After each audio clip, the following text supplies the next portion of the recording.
Yan, isang mapagpalang araw po sa ating lahat, mga ka-business, mga kapapi. At panibagong araw, panibagong reaction ulit po tayo. At for today's video po ay gawan po natin ng reaction. Itong yung narinig nating live ni ng ex-girlfriend ni Kuya Bong. Natatawa kasi ako dito, natatawa ako dito, mga ka-business, mga kapapi. Kasi batay dun sa narinig ko, ay ang isa sa tinalakay niya doon ay patungkol daw dun sa SIM card. SIM card na tila ba binalak na na ipatapon ng amo daw ng mga aso. Na alam naman natin kung sino yung tinutukoy niya dito na amo ng mga aso. At yun daw SIM card kasi yun ay naglalaman ng mga pasiselang impormasyon na laban dito kay amo ng mga aso. Na yung pagkakabanggit niya doon. Hindi siya nagda-drop name eh. Tapos kaya daw ipinatatapon si SIM card ay para walang ebidensya. Yan yung sabi. Na oo nga naman. Kung itong SIM card na ito ay naglalaman ng masiselang impormasyon laban dito kay boss ng mga aso. Dito sa sinasabi niya ito, parang malilin lang niya yung mga viewers niya. Lalo na yung mga naniniwala sa kanya. Malilin lang niya kasi syempre, kaya pinatatapon ay para walang ebidensya. Di ba? Ang galing. Galing gumawa ng ika nga ay nilubid na salita. Magaling maglubid dito. Napakagaling maglubid na salita ng taong ito. At sa tingin ko nga, yung dating trabaho nito, mag-aabakay. Alam niyo mga kalingap, mga ka-business, mga kapapi, yung nag-aabaka, nagagawa ng lubid. Kasi ang galing niya maglubid ng salita. Tapos ito pa.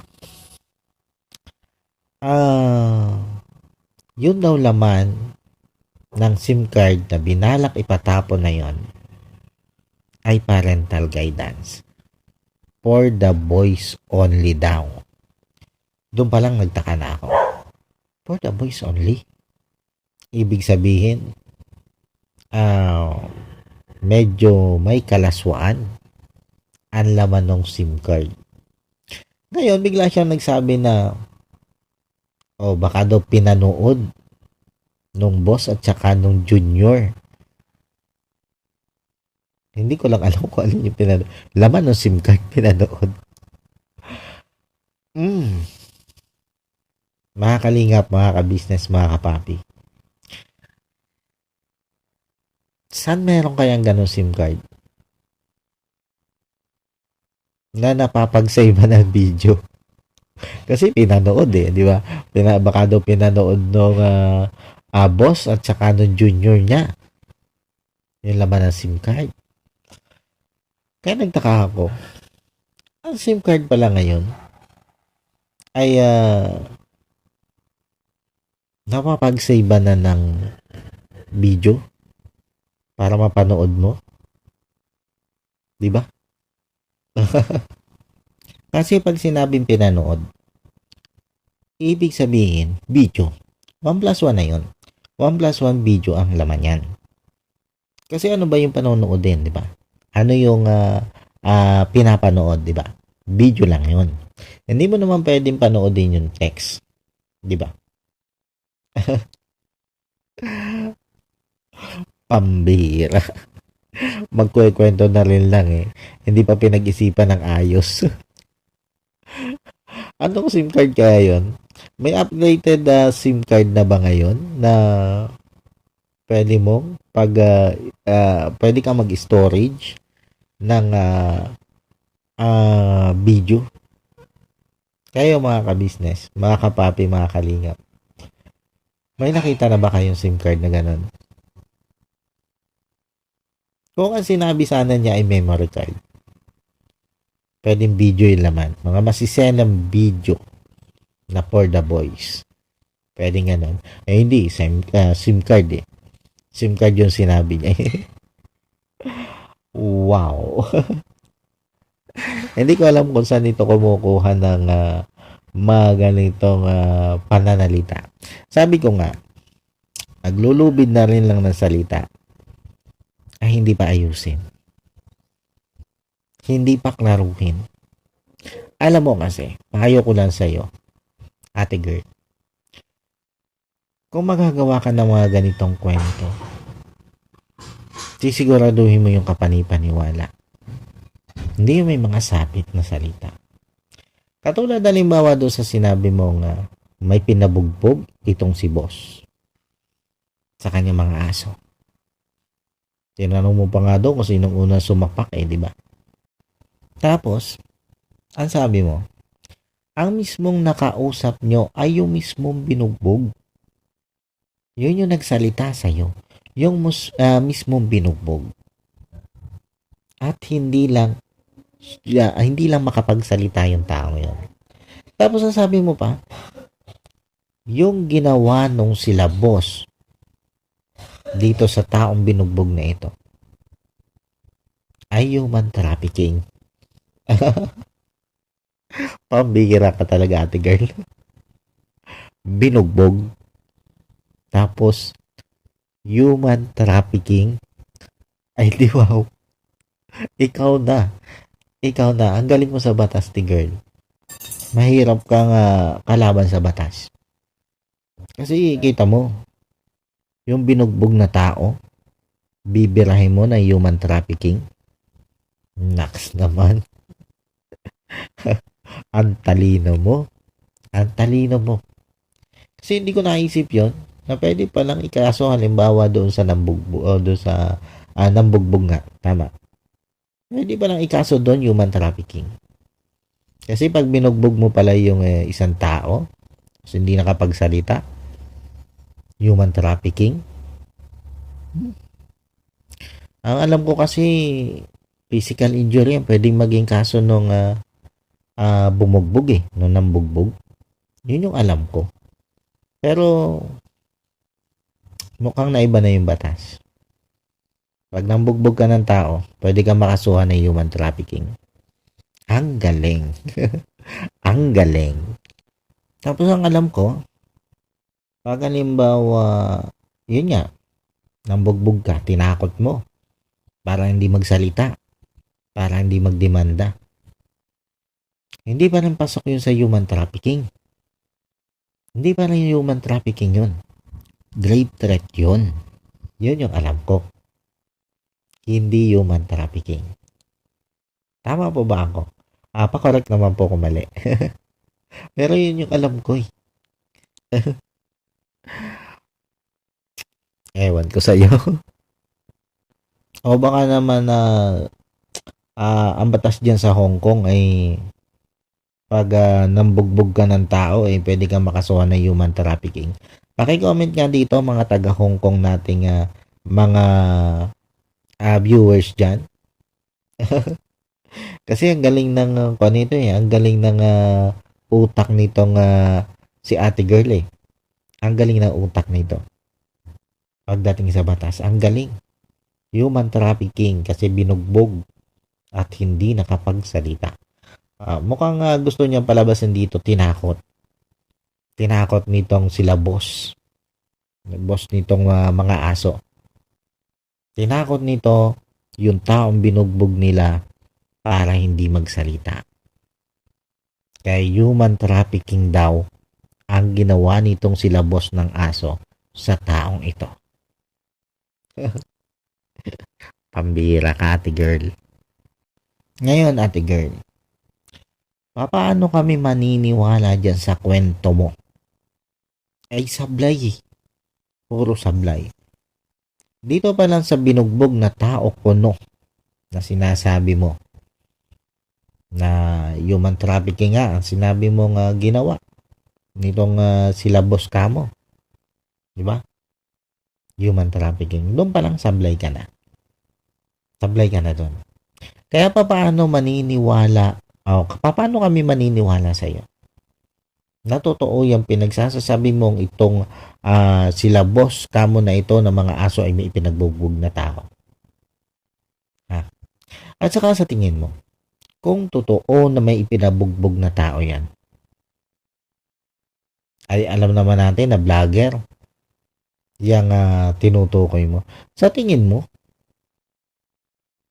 hindi magkakaso yung binugbog niyan? Ha?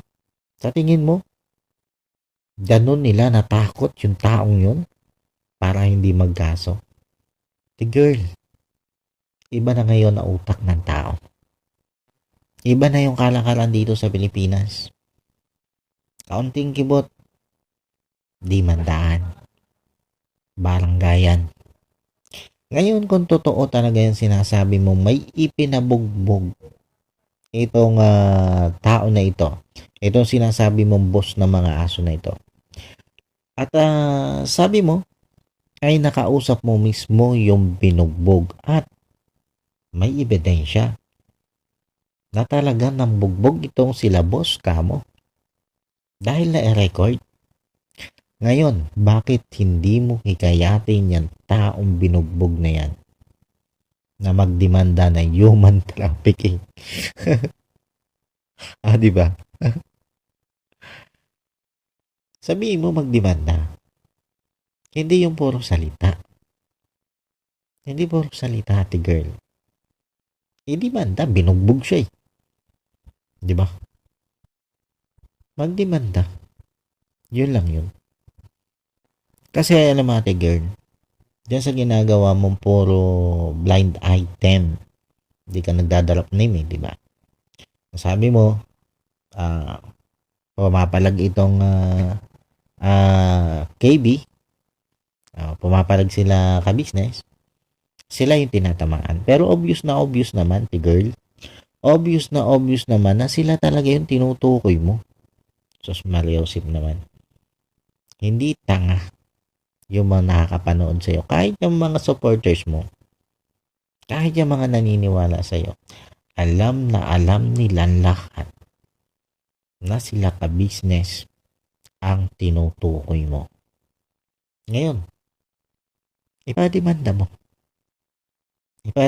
Ipademanda mo para maniwala kaming lahat na totoo yung sinasabi mo. Pero kung puro ka parinig, puro ka pasaring, puro ka mga ganyan salita, alam mo lumalabas lang, ti girl. Sinisiraan mo lang sila ka-business. Gusto mo lang siraan sila ka-business sa mga viewers para bumaba yung views nila. Yun lang yung layunin mo. Pero kung magkakaso ka, ate girl, kung may magkakaso kay ka-business o doon sa sinasabi mong boss ng mga aso ng human trafficking kasi may binugbog sila na hindi nakapagsalita, doon pa lang ako maniniwala. Doon pa lang ako maniniwalang totoo lahat yung pinagsasasabi mong yan. Tapos yung atake kasi ng kwento mo, ti girl, ay parang kwentong pambata. Bakit? Katulad nga doon sa sinabi mo na ang laman ng SIM card ay parental guidance for the boys only. Ibig sabihin, medyo malaswa, di ba? Tapos sinabi mo nga, baka pinapanood kasama yung junior. Ibig sabihin, video. Video yung nakasave sa SIM card. Kaya nga pinapanood, di ba? Video lang naman yung pwedeng panoodin eh. Doon pa lang, kwentong pambata na yan, ti girl. Kasi, ang alam ko, ang SIM card, hindi yan nasa-savean ng video. Tama po ba? Tapos, yun nga, about doon sa binugbog, hindi human trafficking, ti girl. Ang pwede maging kaso doon ni boss. O nila boss ng aso. hindi human trafficking.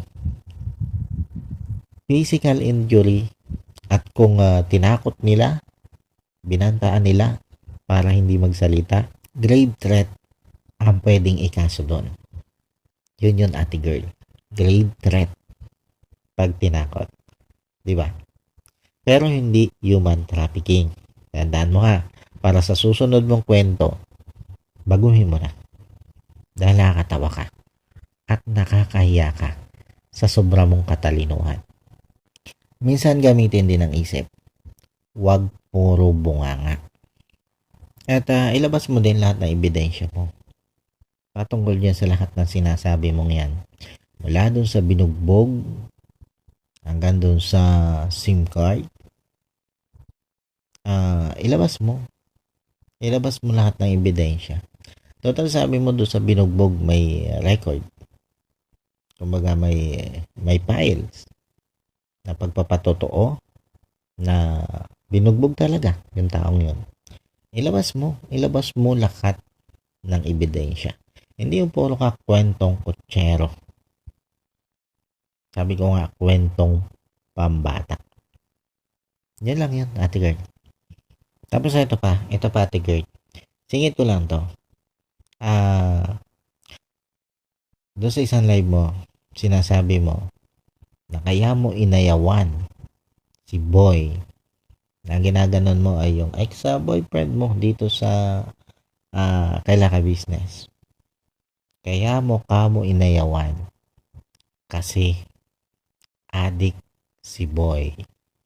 Yan yung sabi mo dyan adik si boy. At pag adik pag ang isang lalaki ay adik, ay ekes na sa'yo. Eto ate girl, pakinggan mo itong sinabi mong ito. Alam mo, Bo, dati rin ako naging ganyan. Naging ganyan ako, pero natakot ako. Dahil nga, mauso na yung tukwang-tukwang. Pagka nahuli ka, yari ka talaga. Ibig palang sabihin, kung di pa nauso yung tokwang-tokwang, tokhang yun, mga kalingap, mga kabisnes, mga kapapi. Sa kanya, tokwang-tokwang. Ibig sabihin pala kung hindi pa nauso ang tokhang ni Tatay Digong, hindi pa siya titigil. Thank you sa'yo, Tatay Digong. Thank you sa'yo. Dahil sa tokhang mo, nagbago ang taong ito. Itinigil niya ang ginagawa niyang hindi maganda. Kaya lang, te girl, may ganyan ka pala namang gawain dati. Huwag mo naman pasyadong ipaghiyawan niya sa live mo na adik yung lalaki o yung ex mo o si boy, yung tinutukoy mo. Huwag mo na masyadong ipaghiyawan dahil ikaw na mismo ang may sabi. Ganyan ka rin dati.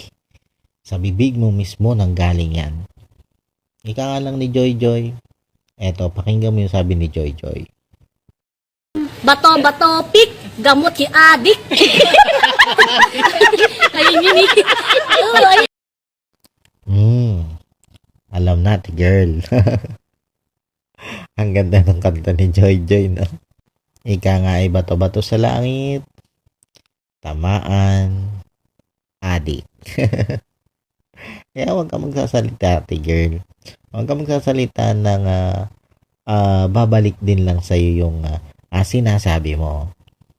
Sabi mo, adik si boy. Ay ikaw, mismong inamin mo. Ganon ka din dati. Diba? Kaya wag pa kahusga. Wag pa kahusga kung ikaw ay may pinagdaanan din ganyan.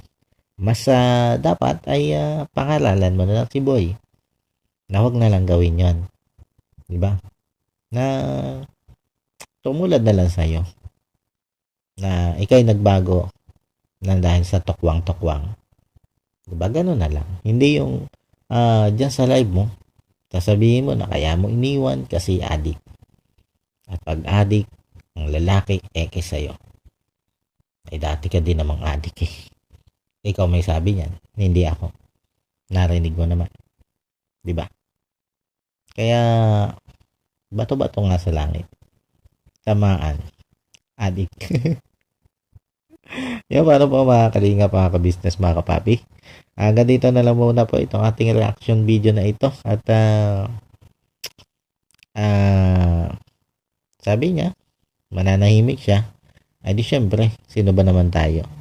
Kaya lang naman natin siya na reactionan ay kasi nga doon sa walang humpay na yun, araw-araw halos laman ng live niya ay pasaring dito kay Laka Business. Obvious naman, di ba mga kalingap, mga ka-business, mga kapapi.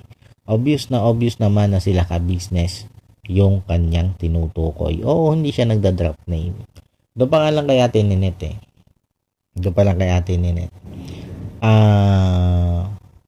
Kung na siya doon eh. Yung halos pangalanan na niya si Ate Ninette. Pero nagsalita si Ate Ninette, di ba? Biglang hindi daw si Ate Ninette yun. Dahil si Ate Ninette daw ay hindi welcome doon sa kanyang community. Di ba? Tapos parang itinuturo naman niya yung dalawang galing daw dito sa KBO na nagbablog na doon. Hindi naman dalawa. Basta sabi niya ay nanggaling dito kay KBO na nagbablog na ngayon sa probinsya, na parang nagsalita din daw sa kanya. Ang dami niyang gustong padamahin. Ang dami niyang gustong sirain buhay. Ang dami niyang gustong idamay. Lahat na lang gusto niyang idamay. At hindi tayo magtataka diyan kung isang araw ay may bago na naman siyang pangalan, na may bago na naman siyang taong ibinibigay na clue. Ngayon mga ka-business, mga kapapi, ganito lang, simpleng-simple. Ang mga sinasabi po niyan ay puro haka-haka. Wala pong katotohanan. Malinaw na malinaw po yan. Kasi wala naman siyang maipakitang ebidensya.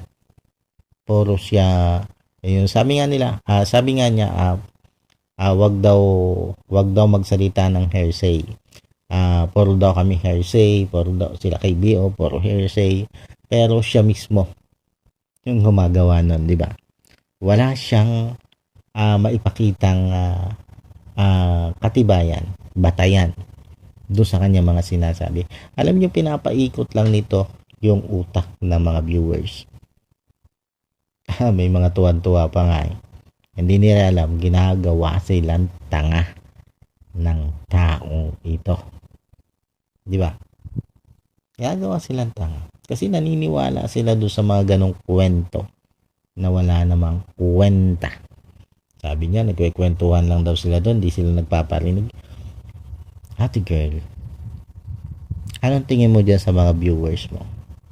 Bata na kaya mo paniwalain sa pinagsasabi mo? O baka naman nga ganun yung tingin mo sa kanila.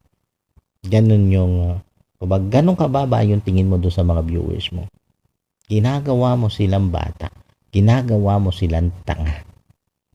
Na araw-araw o sa tuwing live mo ay may kinakailangan silang abangan. Wala ka namang pruweba. Puro ka kwentong pambata. Puro ka kwentong nilubid na wala namang katotohanan. Kaya yung mga viewers mo na naniniwala sa'yo, naniniwala lang sa kasinungalingan mo. Paano po mga kalingap, mga ka-business, mga papi? Kanina pa po ako nagpapaalam. Naidugtong ko lang yung kay Ate Ninette. At yun, maraming salamat po mga kalingap, mga ka-business, mga kapapi, sa patuloy nyo pong pagsuporta sa inyong abang lingkod. Maraming salamat po sa patuloy nyong panonood sa aking mga reaction video. At yun, bago po tayo magtapos ay yun, patuloy lang po nating suportahan Ka-Business Official, Papa Dins TV, Ka-Business Family, at isama na rin po natin ang ama ng Kalingap, Kuya Bal Santos Matubang, Kalingap Rob, Ate Edna Vlog, may bahay ni Kuya Bal Santos Matubang, at ganoon na rin po si Ma'am Jack Tapia Matubang, ang may bahay ni Kalingap Rob. At syempre, ganoon na rin po ang lahat ng Kalingap Reactors, Kalingap Partners, at lahat ng ka-business reactor. At yan, lahat din po ng mga kagwangs na na Nika Business. At yun, ipaglalabig ko din po sa inyo mga kalingap, mga ka-business. Supportahan din po natin sila Mama Erlinda Official Vlog, Blessful Balance, Pretty Minds 143, LBOFW Abu Dhabi, Nana Channel TV, J-Wealth Channel, Dindin Mix Vlog, Best Friend Italy, at Nora Mix Vlog. Ayan, sana wala akong nalimutan para wala magtampo. At yun, mga ka-business, mga papi, mga kalingap, ganun din po syempre ang inyong lingkod, Anime Reactors TV. Pasupport po. At yun, paano po, hanggang dito na lang po at maraming salamat ulit po sa inyo. God bless po sa inyo lahat. I love you all. Bye-bye.